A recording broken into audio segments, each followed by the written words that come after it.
What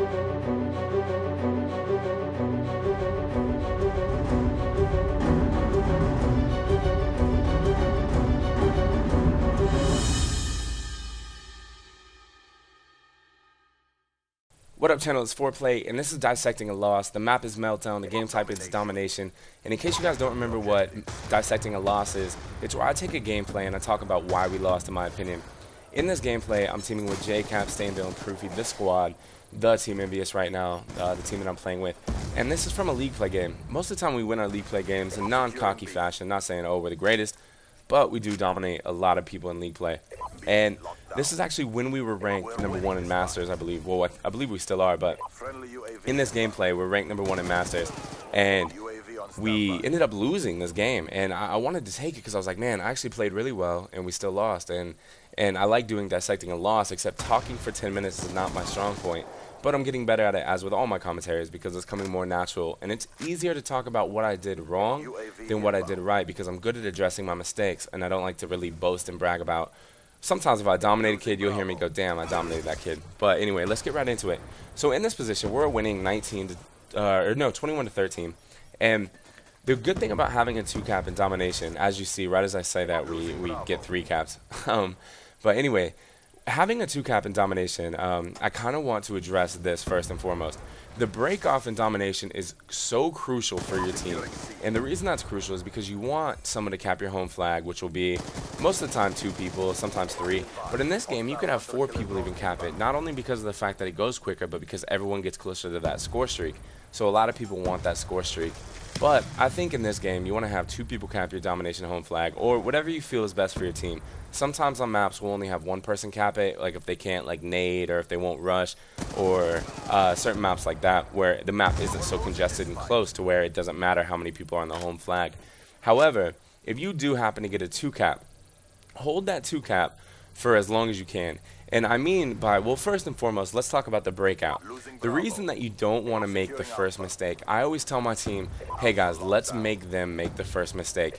And what that statement means is, you can go set up around B, but you don't necessarily need to get on it. Because let's say, for example, if you are, okay, if the other team is set up and they rush and jump right on B, I end up going clutch, hit him with a 2-piece nade, end up turning on the 3rd kid or something and getting the last kill when my teammates gets the kill. That is what they call the counter cap.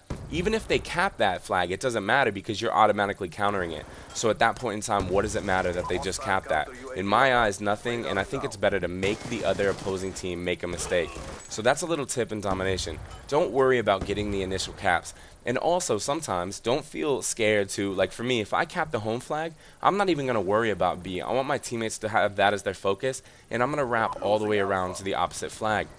In this game type, or in this gameplay, I think one of the biggest reasons why we lost this game was because we weren't flag oriented and focused as a team. We were trying to do too much by ourselves, including myself.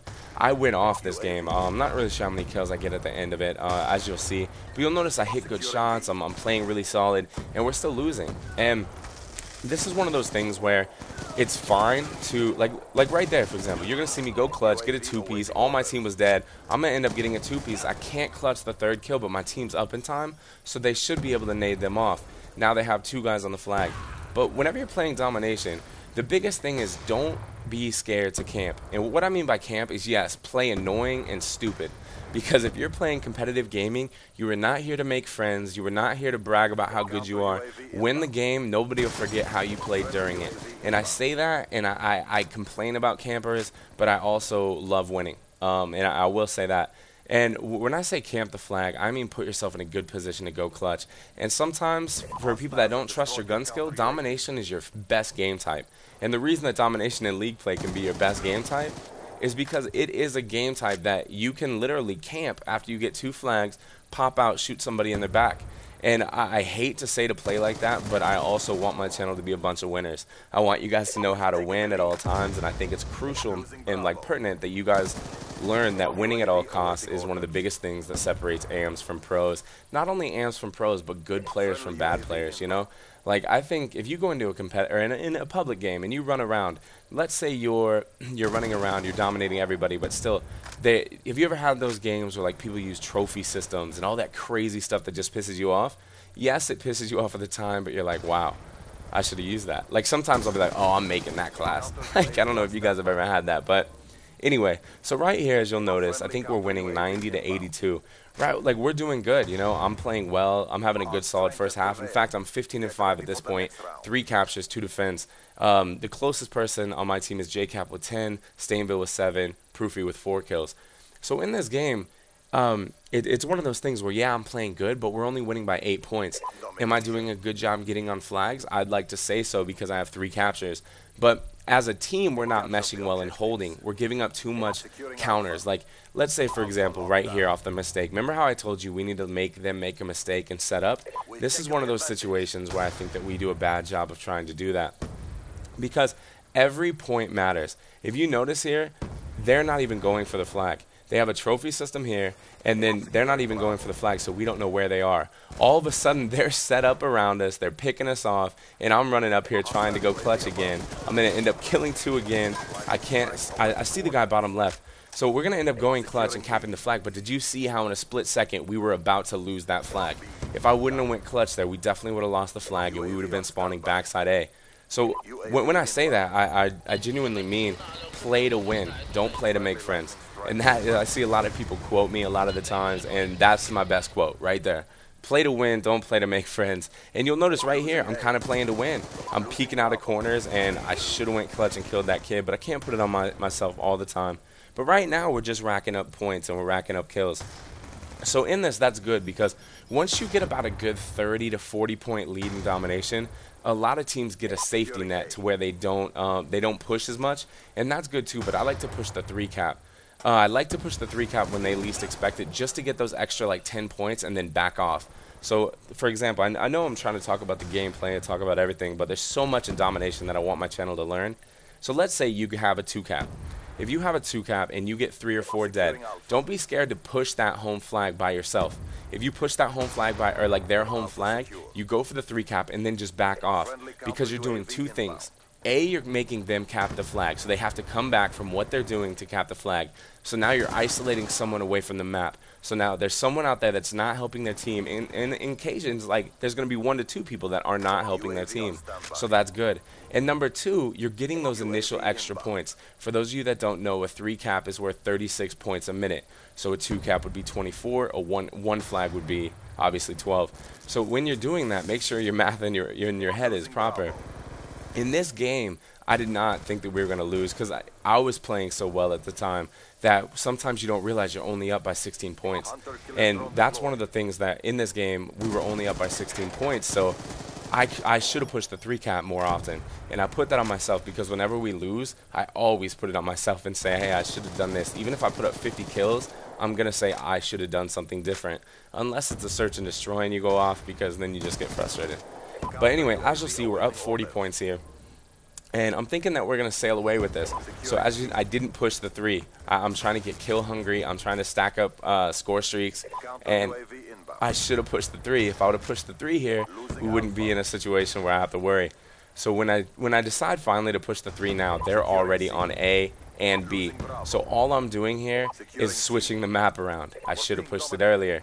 But now, okay, so you're in a situation where you're up by 20. And you just cap 1 flag. So here, you're going to notice I die right away. And I still have that score streak to my advantage, so I'm really okay there. But now they're getting aggressive, pushing the 3 cap, and all of a sudden our lead is starting to dwindle. You need to not freak out here and go straight for, in my opinion, you go straight for the side flags. So I call that airstrike, I pick up 2, and right now we need to be going for the side flags. My team is going to end up capping a flag, or at least attempting to cap a flag, and they got off it, so they kind of made a mistake there. But they end up capping this home flag, so now we're spawning here, only up by, I think, 8 points. With a minute left, only up by 8. All my team is dead, so now I just want to rush up to B.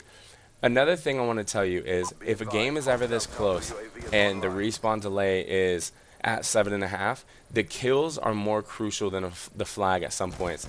If you notice here, that lead is dwindling so fast and going away just because of the fact that we weren't able to push up, and they're pushed up and now they have a spawn trap. They're not worried about the 3 cap. They're playing exactly how I told you to play earlier, play to win. But anyway, with only 30 seconds left, I hope that you guys like this type of commentary series. I only do dissecting a loss whenever I feel like, why did we lose that game? Was it something I did? Was it something my team did? Is it something I need to address? So I wanted to put this video out, and again, I'm trying to get better at talking for 10 minutes straight. It's become more natural to me to do these commentaries, and I really do think that I can do more of these dissecting a loss if that's something my channel wants to see. I like to do the quick stuff, quick competitive clips and clutch breakdowns, because of the fact that, to me, not only is it easier, but it's also more informative because I can say some quick stuff, you know. But anyway, you're going to notice in this game I go 27-13. My teammate Stainville goes 17-17. JCap 18-16. Proofy had a bad game, 10-19. Nothing against him, though. Everyone has bad games. But anyway, we lost. So my stats don't matter. Their stats don't matter. Lose as a team. Win as a team. Either way, this is Foreplayy from Team Envious and the Foreplayy gang. You guys are the best. Peace. What up, Foreplayy gang? I hope you didn't mind listening to me ramble for 10 minutes about us losing. But anyway, I hope that you learned something from that. If you look in the top left, that's the clutch breakdown. A clutch that happened recently, and I started to break it down just like I did in Modern Warfare 3 and Black Ops the original. Also, if you look in the top right, that's quick competitive clip number 1 for Black Ops 2. I hope that you like that. I also broke that clip down, which, yeah, you should enjoy. So either way, this is Foreplayy from Team Envious and the Foreplayy gang. Peace.